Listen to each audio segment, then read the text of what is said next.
Subscribe करें और bell दबाएं ताकि कोई खबर रह न जाए।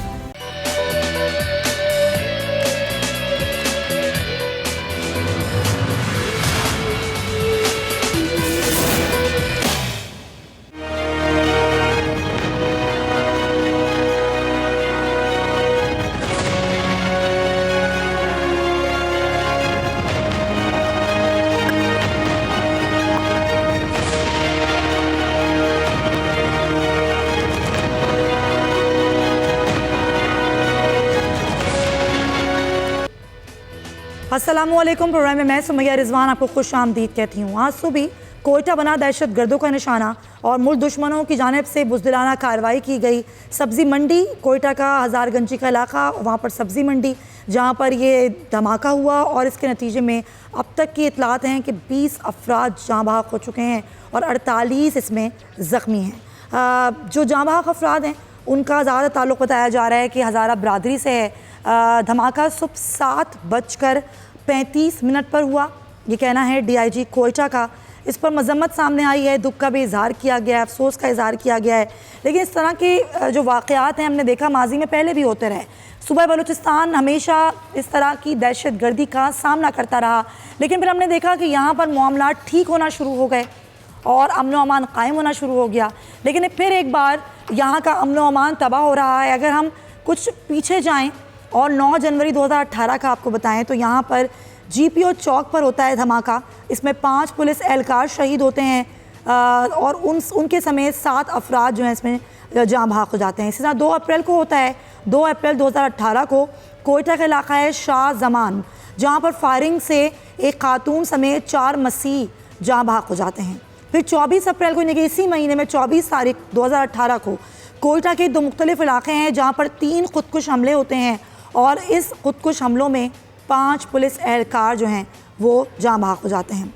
14 जुलाई 2018 को मस्तोंग में होता है इंतखाबी जलसे के दौरान हमला और इस खुदकुश हमले में सिराज रईसानी समेत 125 से ज़ायद शहीद होते हैं, 150 से ज़ायद ज़ख्मी हो जाते हैं। ये बड़ा वाक़या था पिछले साल का। 25 जुलाई 2018 को कोयटा में आम इंतखाबात के दौरान PP 31 में एक पोलिंग स्टेशन पर खुदकुश हमला किया जाता है, जिसमें 3 पुलिस एहलकार और 31 अफराद जो हैं वो जाँ बहक हो जाते हैं। इसी तरह 23 नवंबर को फिर एक हमला होता है जहाँ पर ये कोयटा का जिक्र नहीं है, ये कराची का जिक्र है, जहाँ पर क्लिफ्टन में चीनी कौंसल खाने पर हमला किया जाता है। लेकिन अभी हम बात कर रहे हैं कोयटा की। कोयटा का अमन व अमान तबाह करने के पीछे कौन सी क़ुव्वतें हैं जो कि सरगर्म दिखाई देती हैं, क्योंकि हम बात करते हैं कि अफ़गानिस्तान के ज़रिए पाकिस्तान में दहशत गर्दी की जाती है और बलूचिस्तान को सबसे ज़्यादा निशाना बनाया जाता है। तो ये वो मुहरक़ात हैं जो कि हमें नज़र आते हैं कि भारत इसमें मुलव्विस है। सबूत भी पाकिस्तान के पास हैं। कई बार ये सबूत दिए गए अफ़गानिस्तान को कि रॉ मुलव्विस है और अफ़गानिस्तान कार्रवाई करे, लेकिन हम देखते हैं कि अमली इक़दाम उस तरीके से उठाए नहीं जाते। इस तमाम सूरत हाल पर हम बात करेंगे। हमारे साथ मौजूद हैं ब्यूरो चीफ शहजाद जुल्फ़िकार साहब। जुल्फ़िकार साहब, मुहरक़ात क्या हो सकते हैं? जब हम बात करते हैं बलूचिस्तान की, ये सबसे ज़्यादा सूबा मुतासिर हुआ दहशत गर्दी से, लेकिन अब यहाँ मामला काफ़ी बेहतर हो गए हैं। लेकिन आज वाला वाक़या देखें, जो पिछले वाक़यात मैंने बयान किए, इसमें मुहरक़ात क्या हो सकते हैं आपके ख़याल में? ये वही मुहरक़ात हैं, ये वही बैरूनी क़ुव्वतें हैं जो कि पाकिस्तान में दहशत गर्दी कर रही हैं? इस वक्त तो बात यह है कि ये ज़ाहिर है एक बैरूनी ताकतें जो हैं वो बलूचिस्तान में दहशत गर्दी कर रही थी और काफ़ी अरसे से वो अपने जो उनके मज़मूम मकासद थे वो हासिल कर रही थी। सिक्योरिटी फोर्सेस की बिल्कुल एक प्रोएक्टिव एक उनका रोल जो रहा है और उन्होंने एक रोल अदा किया जिसमें पुलिस और सिक्योरिटी फोर्सेस और उनके अदारों ने उनको शहादतें भी उनकी जो हैं काफ़ी हुई हैं, आवाम की शहादतें बहुत हुई हैं और एक लंबे अरसे तक जब कार्रवाइयाँ तेज़ हुई हैं। और मैं अपने व्यूअर्स को भी याद दिलाऊं कि इससे पहले सलमान बादीनी जो है वो ग़ालिबन पिछले रमज़ान में जी एक वाक़या हुआ था, शायद फर्स्ट रमज़ान को ये वाक़या हुआ या एक रमज़ान से एक दिन पहले ये वाक़या हुआ और जिसमें एक senior army officer colonel Suhail जो हैं वो भी शहीद हुए थे और सलमान बादीनी और उनके साथी जो हैं वो उसमें मारे गए थे और दूसरे लोग पकड़े गए उसमें और एक उनको लीड मिला और उसके बाद वो पूरा गैंग उनका तबाह हो गया था। अब उसके बाद ये सिक्योरिटी अदारे ख़ुद भी जो है वो बात करते हैं कि कि अक्सर जब इस तरह की बातें होती हैं कि जब नया गैंग कोई पुराना गैंग ख़त्म हो जाता है और उसके बाद कोई नया गैंग आता है और नए ट्रेन लोगों को वो लेकर आकर उसको वो लीड करते हैं, ये एक सिलसिला हो गालिबन शायद ये इनके एक वो है कि हमारे सिक्योरिटी अदारे, हमारे पुलिस, उनका कहना ये है कि ये शायद दोबारा से ये वाक़या आज हुआ है, उनका नया बंदा शायद तैयार हो के अपने उस मामलात को तय करने के लिए या मज़मूम मकासद पूरी करने के लिए एजेंडा बहरहाल वही है, ये कोई नए लोग नहीं हैं, एजेंडा वही है। कहाँ से इनको फ़ंड मिल रहा है, कहाँ से इनको जो है वो ट्रेनिंग मिल रही है, कहाँ से इनको असला मिल रहा है, कहाँ से इनको बारूद मिल रहा है, ये तमाम लोग वही हैं, वो एजेंडा वही है, सिर्फ चेहरे नए आ जाते हैं। ये कुछ अरसे बाद शायद इस ग्रुप जो है ये अनर्थ हो जाएं, इनको पकड़ लिया जाए। लेकिन जुल्फ़िकार साहब यहाँ पर इनको कैफिर किरदार तक पहुँचाया जाए। बिल्कुल सही, कैफिर किरदार तक तो पहुँचाया जाए। लेकिन हमने देखा कि कोयटा में हमेशा जो सिक्योरिटी एहलकार हैं, पुलिस एहलकार हैं, उनको निशाना बनाया जाता रहा। हम ये देख रहे हैं कि यहाँ पर बरादरियों पर हमला किया जा रहा है, इस तरीके से फ़िरका वाराना एक दहशत गर्दी फैलाने की कोशिश की जा रही है।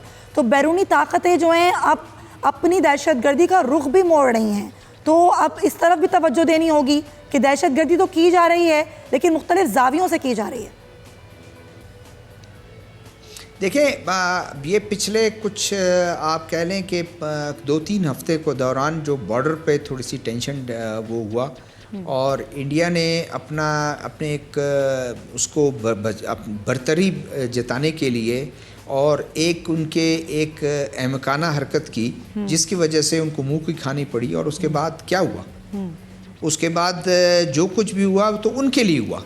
और मैं समझता हूँ कि अब इस तरह की कार्रवाइयों से भी वो ज़रूर डिस्टर्ब करने के डिस्टेबलाइज करने की कोशिश करेंगे, वो अपने मज़मूम मकासद को जो है इम्प्लीमेंट करने की कोशिश करेंगे, वो एक मज़मूम मकासद के जो फ़ायदे हैं उसको हासिल करने की कोशिश करेंगे।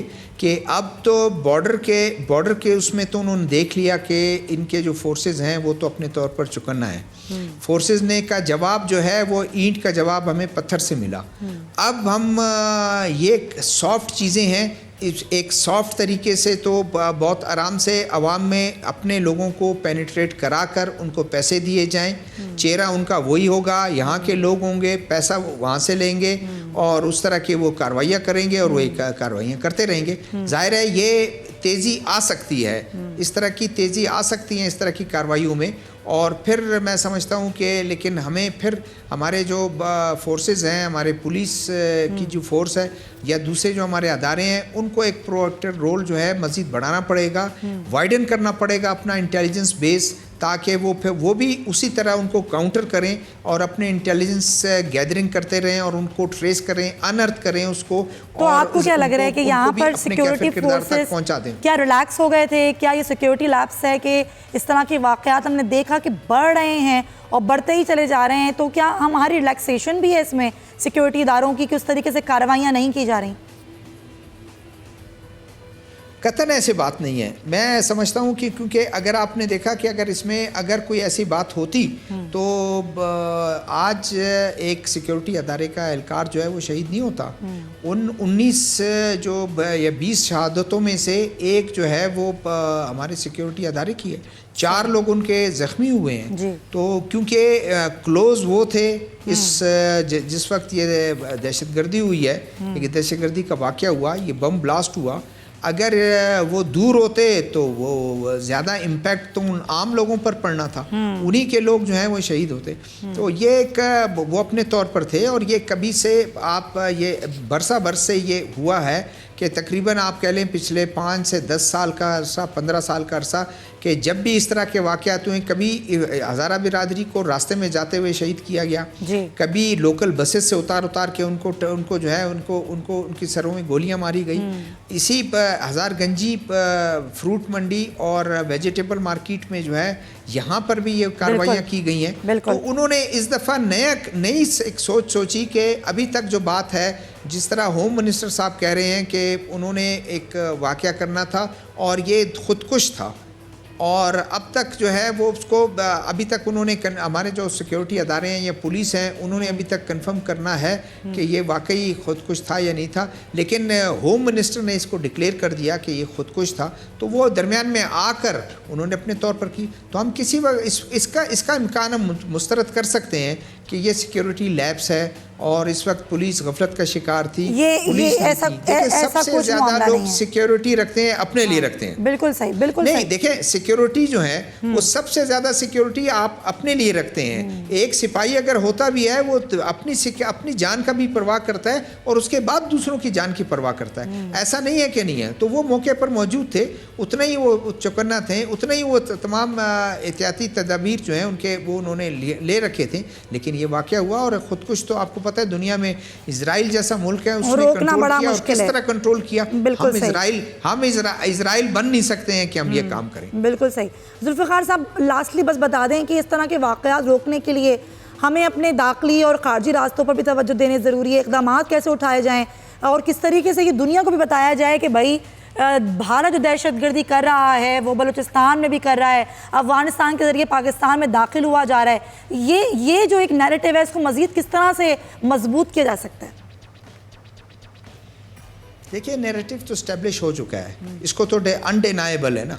अब तो आप उसके ये कह सकते हैं कि वो जो डोजियर था वो 100 सफ़ों पर मुश्तमिल था, हमने उसको 100 सफ़े और उसमें ऐड करने होंगे। ताज़ा जो वाक़यात है उसको अपडेट होना होगा। ये नैरेटिव तो अब इसको हम अगर कहें कि नैरेटिव बिल्ड करें तो हम दोबारा से शायद एक से गिनती शुरू करेंगे। नहीं, नैरेटिव बिल्ट हो चुका है, दुनिया को पता चल चुका है, दुनिया को हम बता चुके हैं, दुनिया को तमाम चीज़ें बता चुके हैं, क्या क्या होता रहा है, बलूचिस्तान में क्या हो रहा है, कराची में क्या होता रहा है, वज़ीरिस्तान और फाटा ये एरिया इसमें क्या होता रहा है। तो हमने उसको ऐड करना है और अभी जो शवाहिद हमारे पास अगर आएंगे उस शवाहिद को इकट्ठा करके हम उसमें ऐड करके अपडेट करके फिर उनके सामने रखेंगे कि कल तक तो वाक़यात ये थे और पिछले साल तक वाक़यात ये थे, पिछले महीने तक ये वाक़यात थे, अब इसमें ये तेज़ी आई है और उसमें ये ऐड हुआ है और आप उसको ऐड करके अभी दोबारा से वो देख लें। लेटेस्ट उनसे अगर आपने बात करनी है, दुनिया की कम्युनिटी या उन मुल्कों ने जिन्होंने हमारी बात सुननी है, उन्होंने अगर उनसे बात करनी है तो उनसे बात कर लें कि जी ये ताज़े वाक़यात हैं, इसमें भी आपका नाम आया। ठीक है, बहुत बहुत शुक्रिया। जुल्फ़िकार साहब हमारे साथ मौजूद थे। बलूचिस्तान में दायरे मामलात पर हम गुफ्तगू कर रहे थे। कुछ आगे बढ़ते हैं। ज़ाहिर नैब की पूरे मुल्क में कार्रवाइयाँ जारी हैं और ये जो कार्रवाइयाँ हैं ये अपोजिशन का कहना है, अपोजिशन इल्ज़ाम लगाती है कि सिर्फ अपोजिशन की हद तक महदूद हैं। ज़रा कुछ कार्रवाइयों के बारे से बात कर लेते हैं, कुछ केसेस के हवाले से पहले बात कर लेते हैं। तो नैब ने दरख्वास्त जमा कराई है जनाब इस्लामाबाद हाई कोर्ट में और ये कहा गया है कि जो आसिफ अली जरदारी की दरख्वास्त ज़मानत है उसको मुस्तरद किया जाए, क्योंकि आसिफ अली जरदारी बार बार नैब के बुलाने पर पेश नहीं हो रहे। और ये भी नैब ने कहा है कि अगर उनको गिरफ्तार नहीं किया गया और उनकी गिरफ्तारी अमल में ना लाई गई तो वो फिर रिकॉर्ड में रद्दोबदल कर सकते हैं, क्योंकि जरदारी साहब ताउन नहीं कर रहे हैं। ये जाली बैंक अकाउंट्स केस की मैं बात कर रही थी। उसके अलावा हमजा शहबाज को आज नैब ने दोबारा तलब किया, उनसे तमाम तरह रिकॉर्ड्स मांगा गया, उनसे ये पूछा गया कि आपके जो असासे हैं वो 41 करोड़ रुपए से तजावुज़ कैसे कर गए, आपका ज़राए आमदनी क्या है। उन्होंने कहा कि हमारे बिजनेसेस हैं, यही हमारा ज़राए आमदनी है। फिर भी उन्होंने कहा कि फिर भी हम आपसे पूछ रहे हैं कि आप बताइए आपके ज़राए आमदनी क्या है। उन्होंने कहा कि देखिए माली मामलात तो सलमान शहबाज देखते हैं, मैं सियासी मामलात देखता हूँ। कुछ जवाब में कुछ पेपर्स, कुछ डॉक्यूमेंट्स हमजा शहबाज ने नैब के हवाले कर दिए। नैब ने वो जो डॉक्यूमेंट्स थे उससे नैब मुतमईन ना हो सका, क्योंकि हमजा शहबाज उनको मुतमईन ना कर सके। इसीलिए अब नैब ने 16 अप्रैल को हमजा शहबाज को दोबारा से तलब कर लिया है। और आगा सिराज दुरानी के हवाले से आज की केस की कार्रवाई ये थी कि अब हाई कोर्ट ने 24 अप्रैल तक के लिए नोटिस जारी कर दिया है, तहरीरी हुक्मनामा भी जमा कराने का हुक्म दिया है। और ये भी कहा गया आगा सिराज दुरानी की जानिब से कि मुझे सियासी इंतकाम का निशाना बनाया जा रहा है। ये वो तमाम डेवलपमेंट्स थी जो आज की थी। लेकिन आज एक बड़े मज़े की बात हुई जनाब, एक शहरी है उसको जाली कॉल अप नोटिस भेजा गया नैब की जानिब से और ये मामला उठाया गया। अदालत ने डिप्टी डायरेक्टर अफसर गुल आफरीदी और नैब इंटेलिजेंस की रिपोर्ट को मुस्तरद कर दिया। अदालत ने डीजी नैब कराची को 16 अप्रैल को ज़ाती हैसियत में तलब कर लिया। अदालत ने नैब रिकॉर्ड रजिस्टर अपनी तहवील में लिया। चीफ जस्टिस ने कहा डिप्टी डायरेक्टर नैब गुल आफरीदी के खिलाफ तो शहरी के अगवा का मुकदमा भी दर्ज था। मुकदमा दर्ज हुआ तो गुल आफरीदी ने अपना तबादला इस्लामाबाद करा लिया। नैब प्रोसिक्यूटर ने कहा नैब ने मामले की तहकीकात की है, कॉल अप नोटिस नैब ने जारी नहीं किया। चीफ जस्टिस ने कहा ये कैसे हो सकता है कि जुर्म भी नैब वाले करें और तहकीकात भी नैब वाले करें, ये तो मुमकिन नहीं। चीफ जस्टिस ने कहा क्यों ना नैब के खिलाफ FIU को तहकीकात का हुक्म दे दें। नैब प्रोसिक्यूटर ने कहा आपका जिससे दिल चाहे आप तहकीकात करवा लें, नैब को कोई एतराज़ नहीं। मामला अदालत में हल ना हुआ तो ISI से भी तहकीकात करवा लें, नैब को कोई एतराज़ नहीं। नैब प्रोसिक्यूटर को इस तमाम तजुर्बा पर चीफ जस्टिस ने झाड़ पिला दी। उन्होंने कहा खामोश हो जाओ, शोर मत मचाओ। कॉल अप नोटिस जारी होने के बाद एहतसाब अदालत हैदराबाद रजिस्ट्रार ऑफिस से मुलजिम को कॉल की गई। ये नैब की रिपोर्ट है। नैब की रिपोर्ट में कहा गया मामले की तहकीकात पुलिस भी कर रही है। नैब का तफ्तीशी ऑफिसर किसी को बराह रास्त कॉल अप नोटिस जारी नहीं करता। चीफ जस्टिस ने कहा जो एंट्री रजिस्टर अदालत में पेश किया गया है क्या वो भी गुमराहकुन है? लगता है कल ही बैठकर ये रजिस्टर तरतीब किया गया है। ये तमाम तर मुकालमा था जो आज हुआ। इससे पहले भी हमने देखा कि खुदकुशी वाला मामला सद मुनीर का वो भी सुप्रीम कोर्ट में ज़ेर बहस आया। सुप्रीम कोर्ट ने रिमार्क्स में कहा कि क्या लोग खुदकुशियाँ करने पर मजबूर हो रहे हैं। हम इस मामले को भी देख रहे हैं, क्या नैब की कार्रवाइयों की वजह से, नैब के केसेस की वजह से क्या लोग डिप्रेशन का शिकार हो रहे हैं? क्या इस तरह के मामला वाकई हो रहे हैं? क्या नैब को मुतनाज़े बनाया गया है या नैब की कार्रवाइयों की वजह से नैब मुतनाज़े बन गया है?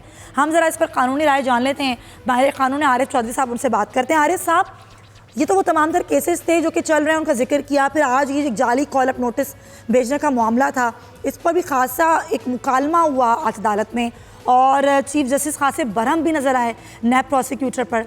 सवाल मेरा आपसे ये है सर, कि नैब को मुतनाज़े बनाया गया है या फिर नैब मुतनाज़े खुद बन रहा है? देखिए, बात यह है कि मेरे साहब ने बड़ा मशहूर एक शेर था उनका कि कुछ शहर के लोग भी जालिम कुछ थानों मरंदा शौक हुई थी। यहाँ जो है नैब की चीजें, एक तो बदकिस्मती है कि जब कभी भी कोई एहतसाब का अमल शुरू होता है तो इतनी सारी कुव्वतें जो है वो इकट्ठी हो जाती है उसे खत्म करने के लिए, और नैब जो है उसको बिल्कुल डिफेंसिव लाइन पे ला खड़ा किया गया है। मतलब कोई उसके साथ देने के लिए तैयार नहीं है।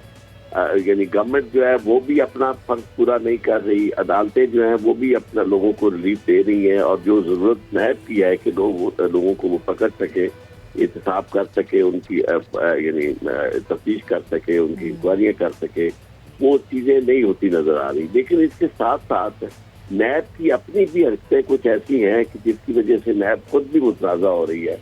नैब का वो मामला कि नैब के जिस तरह प्रोसिक्यूटर वो जो था उनका डिप्टी डायरेक्टर, उसका खड़े होकर वहाँ तकरीरें करना, गुफ्तगू करना कि आप बाहर निकल आओ, आप ये करो और वो, और तारीखी हवाले देना, और बहुत सारी ऐसी चीजें कि नैब की इनफैक्ट लोग जो है ना उनके बारे में बार बार जो नैब के चेयरमैन उनसे ये कहा गया है कि आप इनकी जानबीन करेंगे। बहुत सारे लोग ऐसे हैं जिनकी वापसियाँ पहले उन लोगों के साथ हैं और उनकी इंटेग्रिटी जो है वो अब बोर्ड नहीं है।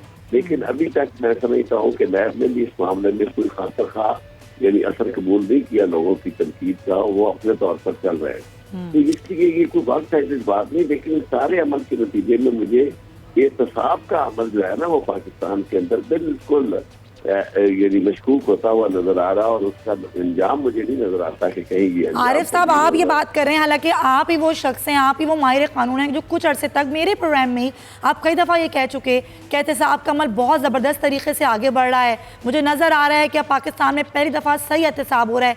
लेकिन अगर आप भी इस तरह से कह रहे हैं कि मशकूक हो रहे हैं मामला, तो आपको ऐसा क्यों लग रहा है?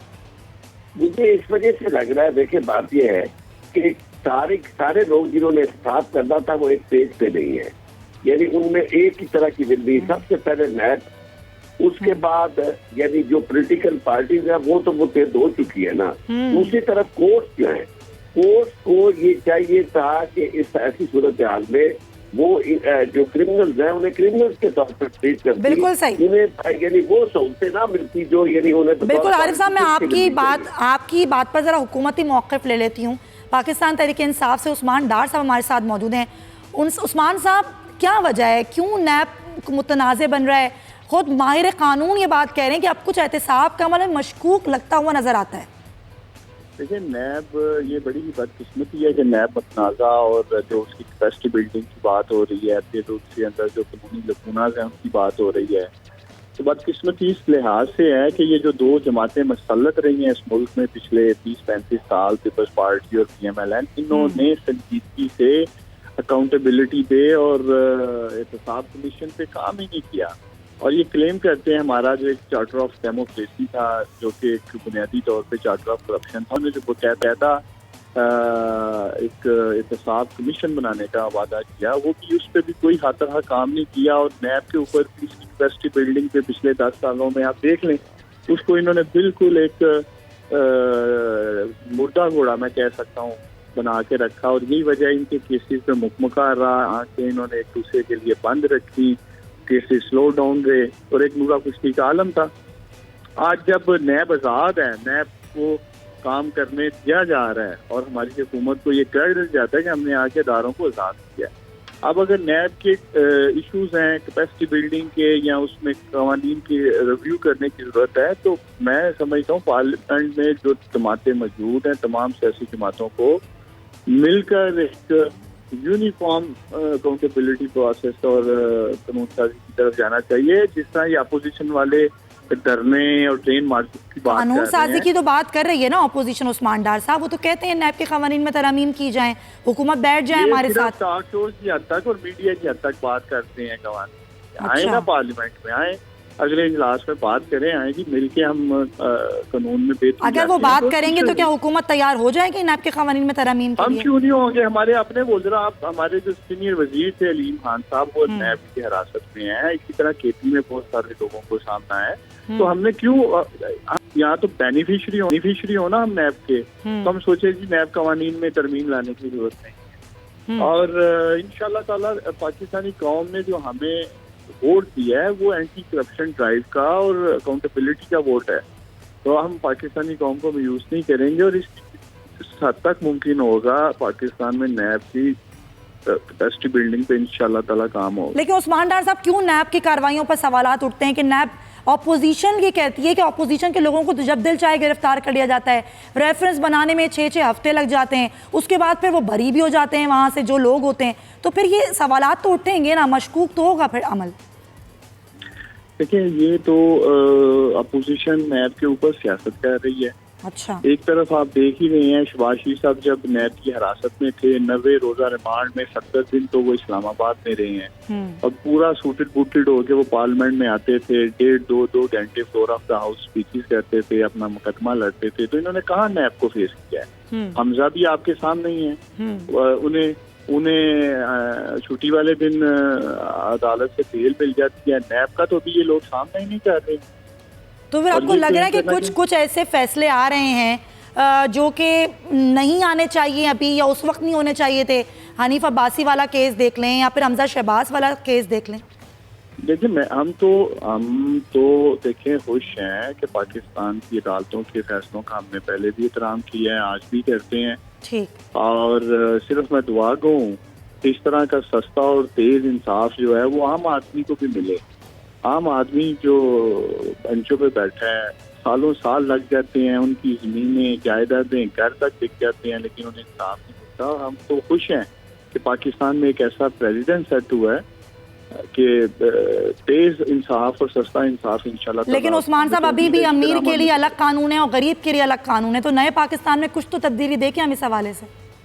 देखिए, इसमें भी अगर जुडिशल इस्लाहात की जरूरत है तो इस पे भी आए, अपोजिशन के दोस्त आए, मिल बैठ के जुडिशल इस्लाहात पे भी बात कर लेते हैं, स्पीडी जस्टिस पे बात कर लेते हैं, किस तरह आम आदमी को सस्ता इंसाफ मिलेगा। लेकिन ये तो धरने के मूड में है, ये तो करप्शन बचाओ तहरीक चलाना चाहते हैं, ट्रेन मार्च इसीलिए कर रहे हैं कि मनी लॉन्ड्रिंग और करप्शन चार्जेस के जो मुकदमात हैं किसी तरह से उनसे नजर हटा सकें, किसी तरह से ये जो मुकमका चाह रहे हैं वो हो सके। लेकिन आप कह रहे हैं आए मिलकर बैठे हैं और ऐवान में बात करें। बहुत बहुत शुक्रिया आपका उस्मान डार साहब। ब्रेक हम ले रहे हैं, ब्रेक के बाद वापस आए बात लेंगे। IMF से मामलात तय पा गए 8 माह बाद, लेकिन शराइत बड़ी सख्त हैं। क्या हैं वो शराइत, और साथ साथ पुलिस गर्दी के बढ़ते हुए वाक़यात। इस ब्रेक के बाद स्टे विद अस।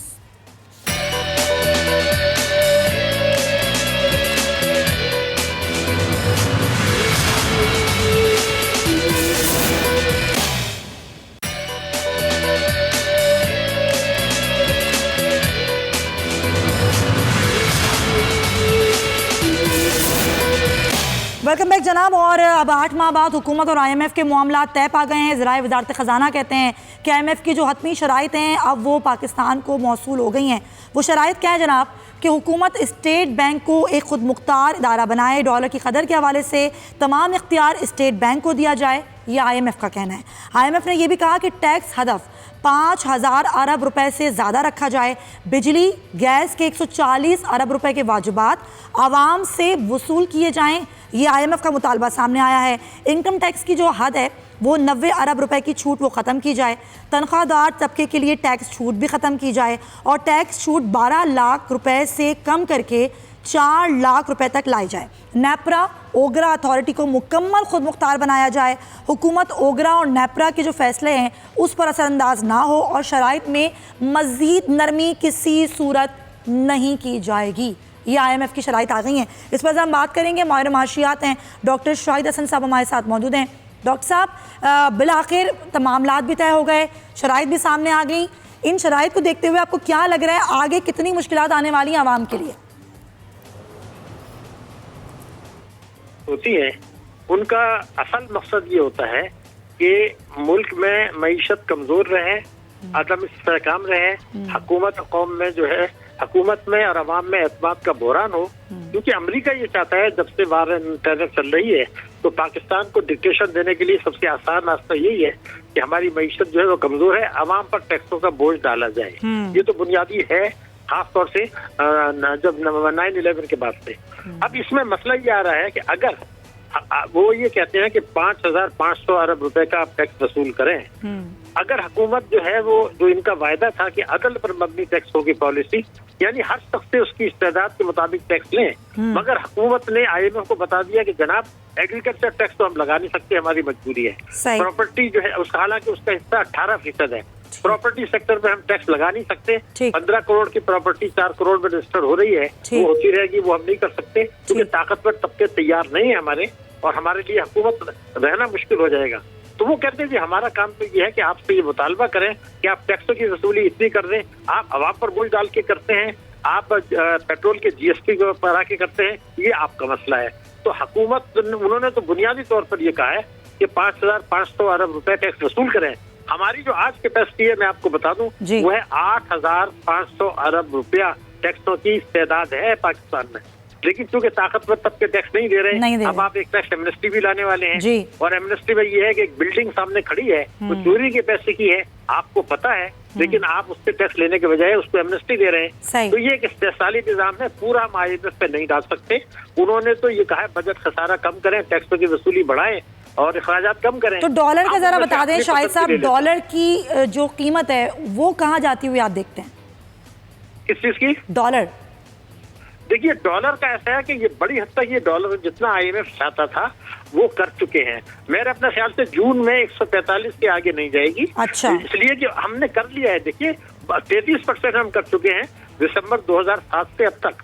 तो IMF की शर्त हम तकरीबन पूरी कर चुके हैं। ये सारे फॉल्स, ये सब फॉल्स है कि जो बातें की जा रही हैं कि IMF की ये शराइतें हैं कि 150 फिर 155 फिर 160 पे लेके जाए डॉलर। देखिए, अल्लाह ताला आपको सेहत और उम्र दे, ये तो 200 रुपए भी हो जाएगा आपके पास।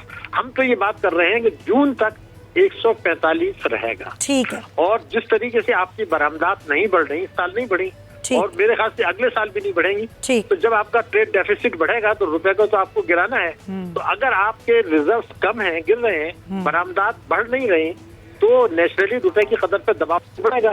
सारा मुल्क को रेमिटेंसेस पर चला रहे हैं, क्योंकि 21 अरब डॉलर है, तो उसके नतीजे में ये इम्कान है कि हमारी रुपए की कदर गिरेगी। लेकिन जून तक मैं 145 से ज्यादा नहीं देखा। 145, लेकिन बढ़ने का एक जुमला मैं आपको बता दूं, जब पाकिस्तान बना था तो 3 रुपए 30 पैसे का डॉलर था। आज हम उससे 141 142 पे आ गए। तो ये तो कभी भी नहीं रुकेगा, क्योंकि हमारी मईशत जो है वो कर्जों पर, बिल्कुल सही है, मुनसर है। बहुत बहुत शुक्रिया। डॉक्टर शाहिद हसन साहब हमारे साथ मौजूद थे और मुआशी जो राय है उनसे हमें आगाह कर रहे थे। अच्छा, हमें आकर रफ़ीउल्लाह साहब पाकिस्तान पीपल्स पार्टी से ज्वाइन कर चुके हैं। शुएब बर्नी हमारे रिपोर्टर हमारे साथ स्टूडियोज़ में मौजूद हैं। और आगा रफ़ीउल्लाह साहब, आप लेट हो गए सर, बड़ी आपसे अहम नुकात पर गुफ्तगू करनी थी। खैर, मैं ये चाहूँगी कि IMF के मामले पर अपना आप टेक दे दें, लेकिन उससे पहले ज़रा मैं जो मामलात हैं पुलिस गर्दी के, वो ज़रा मैं अपने नाज़रीन के साथ शेयर कर लूँ, फिर मैं आपकी जानिब आती हूँ ताकि आप दोनों चीज़ों पर अपना एक मौक़िफ़ दे दें। हम ये देख रहे हैं नाज़रीन कि पुलिस गर्दी के बढ़ते हुए वाक़यात है, पुलिस का तस्वुर आते ही जहन में एक खौफ का तस्वुर आ जाता है। ऐसा क्यों है? क्योंकि हम देखते हैं हमारी अपनी ही पुलिस, हमारे अपने ही कानून के रखवाले, हमारे कानून के मुहाफ़िज़ बनने के बजाय, हमें ही कानून सही तरीके से बताने के बजाय हमें उस दहशत गर्दी में और उस खौफ में मुब्तला कर देते हैं जिसके लिए पुलिस मौजूद है। एक ऐसी ही फुटेज आपको दिखाते हैं कि नामालूम अफराद के बाद पुलिस भी कारोबार बंद करवाने लगी है। नाज़रीन, कल ये वाक़या हुआ कराची का इलाका गुलशन इकबाल, और यहाँ पर पुलिस ने वहाँ बैठे होटल में बैठे नौजवानों से क्या कहा, आइए आपको दिखाते हैं, फिर इस पर गुफ्तगू करते हैं। नहीं चाहिए। आपको पता है कराची के हालात कितने ख़राब हैं। अब यहाँ बैठने का क्या मकसद है? 4-4-5 बजे तक बैठते हैं, क्यों बैठते हैं? इसका जवाब है। 1-2 बंदे आएंगे शलवार कमीज वाले, वो कूदते हुए यहाँ से सब कुछ ले जाएंगे। नहीं तो वो तो सिक्योरिटी के हवाले से यार सिक्योरिटी तो हमें हुक्म है 3 बजे का, ये 5 बजे तक नहीं बंद। मैं वही पूछ रहा हूँ, ऑर्डर SHO ने दिए हैं। भाईजान SHO पता है ना, सारा उनको पता तो है। ताहिर भाई ने दिए हैं, SHO ने दिए। मेरे भाईजान SHO साहब का हुक्म है। SHO नसरुल्लाह है ना, SHO साहब नसरुल्लाह साहब। रसूला भाई जी हाँ। क्या हो गया यार? नसर भाई से हमें तो उन्होंने ऐसा इल्म में नहीं ले गया चीज़। मेरे भाई पूरी मार्केट के लिए कानून है, एक हाथ के लिए नहीं है। हमारी आपको पता नहीं है हालात इतने ख़राब हैं और आप यहाँ बैठे हुए हैं, अभी आपको कोई भी आपसे सब कुछ लूट कर ले जाएगा। ये कोई आम आदमी नहीं, ये पुलिस एहलकार कह रहे हैं जिनका फ़र्ज़ ही है लोगों की, शहरियों की हिफाजत करना। अगर अफ़ीउल्लाह साहब ये हो क्या रहे कराची में, ज़रा इस पर भी मौक़िफ़ दीजिए, और अगर आप देना चाहें तो IMF की शराइत पर ही मौक़िफ़ दे दें अपना। जी बिस्मिल्लाहिर्रहमानिर्रहीम। पहले तो मैं देर से आने पे वाकई माज़रत चाह रहा हूँ, क्योंकि मैं अपने हल्के में एक बस मैयत की वजह से थोड़ा सा डिले हो गया हूँ, ठीक, उसकी माज़रत चाहता हूँ। बाकी पुलिस गर्दी तो इसमें कोई शक नहीं है। ये जो हमारे नई एक गवर्नमेंट आई है और इन्होंने एक नारा लगाया है, जनाब हम पुलिस रिफॉर्म लेके आएंगे और ये करेंगे वो करेंगे, ये असल में उस चीज़ की एक कड़ी है। यहाँ पर वो वफाक से प्रमोट कर पुलिस में ये बात कि आपने अपने सूबे के हेड की बात नहीं माननी है। आपको पता है कि इस टाइम हमारे चीफ मिनिस्टर साहब के कॉल तक अटेंड नहीं करते हैं। ये आप इस पर भी PTI गवर्नमेंट का कसूर है। IG तो जी बिल्कुल वो बाकायदा ये मैसेज कराते हैं कि देखें, जब आप निज़ाम में जब आप इंजीनियरिंग करना शुरू करेंगे ना, जब आप उनको डिक्टेट करना शुरू करेंगे, जब देखें प्राइम मिनिस्टर, ये PTI एक ज़माने में PTI होती थी ना, अब तो आप प्राइम मिनिस्टर ऑफ पाकिस्तान बन गए। तो खुदा के लिए आप वो वफाक को मजबूत करें, आप सूबों को अपने साथ लेके चलें।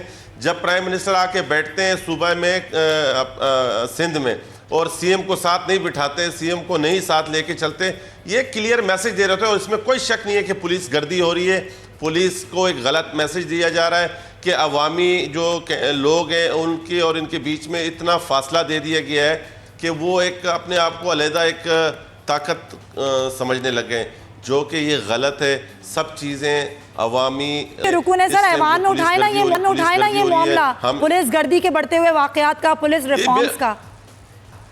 जनाब हमने नेशनल असम्बली में तो खैर हम ये क्या बात करेंगे, क्योंकि वो इस सूबे में यहाँ पर आप देखें, जब हमारा चीफ मिनिस्टर खुद CM खुद जब चीख के कह रहा हो कि मेरे फ़ोन नहीं उठा रहे, तो इससे ज़्यादा और क्या होगी। अब तो सियासी इंजीनियर्स को, जो सियासी इंजीनियर है, उनको सोचना चाहिए कि हम सूबे को किस तरफ लेके जा रहे हैं। चले मैं ज़रा शुएब से पूछूं, शुएब वाकई सियासी इंजीनियर को ट्रेनिंग तो दी जाती है ना, ज़मीनी हक़ाइक़ मुख्तलिफ क्यों होते हैं, क्या इस पर भी कोई सियासी इंजीनियरिंग है? देखिए, सिंध हुकूमत के जो बैरिस्टर मुर्तज़ा वहाब हैं वो ये बात खुल्लम खुल्ला कहते हैं कि सिंध पुलिस ही उनके हुकूमत की बात नहीं मानती। मुराद अली शाह साहब इस चीज़ को कई मरतबा हाईलाइट कर चुके हैं। जिस तरह ये इरशाद रंझानी वाला वाक़या भी हुआ, उसमें भी मुर्तज़ा वहाब साहब ने बोल न्यूज़ से बातचीत करते हुए कहा कि जिस तरह उसको एम्बुलेंस में फायर करके कत्ल किया गया, ठीक है उसका बैकग्राउंड अगर कोई क्रिमिनल था या उसका कोई डकैती में मुलविस था, लेकिन जो एम्बुलेंस में आके उसको दोबारा से गोली मारी अस्पताल ले जाने के बजाय, उस पर वो कहते हैं कि हम पुलिस के ख़िलाफ़ स्क्रूटनी करेंगे। तो अगर आपके सूबे का मुशीर इत्तलात जो हैं वही यही बात कह रहे हैं कि हम पुलिस के ख़िलाफ़ स्क्रूटनी करेंगे, पुलिस के ख़िलाफ़ काम करेंगे, तो उन लोगों के पास सबूत हैं, इसका मतलब कि पुलिस में कुछ ना कुछ मसला ज़रूर है। जिस तरह भी आपने एक वीडियो चलाई जो कि एक वायरल है, और आजकल आपको पता है फेसबुक से जो वीडियोस वायरल हो रही हैं वो बहुत तेज़ी से फैलती हैं, और वो कोई चैनल के रिपोर्टर्स नहीं बनाते, आम खड़े हुए स्पॉट पे खड़े हुए शहरी बनाते हैं और उसे वायरल कर देते हैं। अब गुलशन इकबाल वाली जो वीडियो है इस पर उन्होंने नाम लिया कि जी कौन बंद करवा रहा है ये होटल जो है, क्योंकि ये होटल रात भर खुलते हैं। तो पुलिस वाला खुद कह रहा है कि पुलिस हुक्काम का मौक़िफ़ है और ये होटल हमें बंद करवाना है। इस पे उसने कहा कि जी SHO बंद करवा रहा है, तो उन्होंने SHO का भी नाम लिया। उन्होंने कहा SP गुलशन इकबाल ताहिर नूरानी बंद करवा रहे हैं, तो SP का भी नाम लिया। तो उसने कहा नहीं, ऊपर सब अफसरान को पता है और कोई आएगा और लूट मार के तुमसे चले जाएगा। ये देखें, अब पुलिस खुद डरा रही है शहरियों को। वर्दी में है पुलिस, मोबाइल, और वो ये बात कह रहे हैं आपने जो क्या पुलिस डरी हुई है? रवैया क्यों ऐसा हो रहा है? क्या वजह है? क्या कोई नफ्सियाती भी इसमें अमल हो सकता है कि हमारे रवैये क्यों इतने मुख्तलिफ हो गए हैं?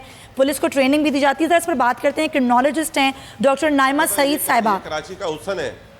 अच्छा, चलेंगे, हुसन है क्या है सर? ज़रा मैं क्रिमिनोलॉजिस्ट हैं, सोशलॉजिस्ट हैं, उनसे बात करती हूँ। डॉक्टर नाइमा साहिबा, आप क्या समझती हैं इसके पीछे वजह क्या हो सकती है? पुलिस को तो बाकायदा ट्रेनिंग दी जाती है, लेकिन फिर ज़मीनी हक़ाइक़ क्यों मुख्तलिफ हो जाते हैं?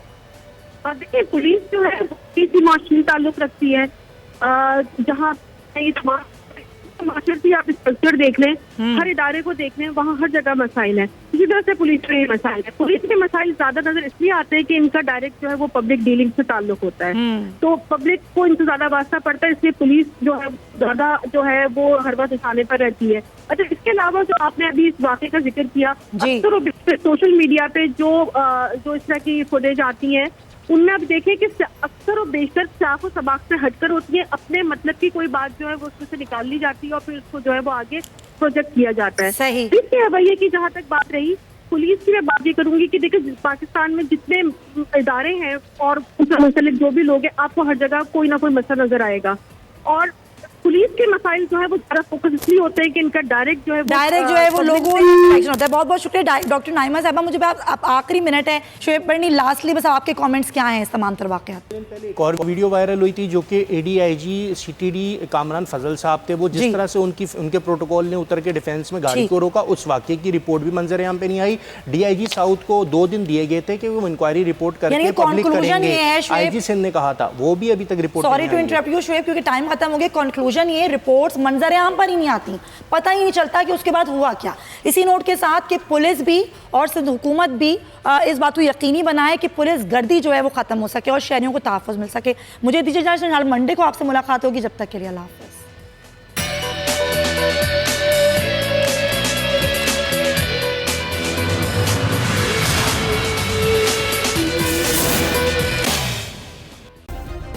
सब्सक्राइब करें और बेल दबाएं ताकि कोई खबर रह न जाए।